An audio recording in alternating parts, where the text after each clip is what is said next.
अंबड शहरातील पाणी साचलेल्या ठिकाणी मुरुम टाकून तात्पुरती दुरुस्ती, सभापती उज्ज्वल कुचे यांची पाहणी. जालना जिल्ह्यातील अंबड शहरात मागील 2 दिवसापासून सुरू असलेल्या पावसामुळे विविध भागातील रस्त्यावर पाणी साचून नागरिकांना मोठा त्रास सहन करावा लागत होता. याची दखल घेत अंबड नगर परिषदेचे सभापती तथा प्रभाग क्रमांक 2चे नगरसेवक उज्ज्वल देवीदास कुचे यांनी संबंधित ठिकाणी प्रत्यक्ष भेट देऊन पाहणी केली. पाहणीनंतर नागरिकांच्या अडचणी लक्षात घेऊन पाणी साचलेल्या ठिकाणी तात्काळ मुरुम टाकून रस्त्याची तात्पुरती दुरुस्ती करण्यात आली.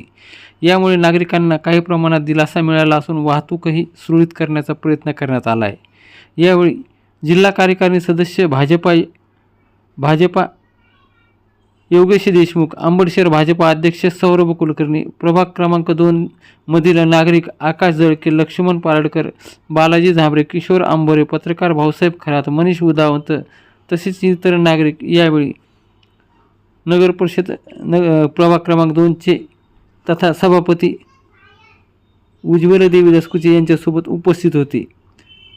यापुढीलही काळात पावसामुळे निर्माण होणाऱ्या समस्यांवर नगर परिषद प्रशासनाने तातडीने उपाययोजना करणार असल्याची माहिती सभापती उज्ज्वल कुचे यांनी यावेळी दिली आहे.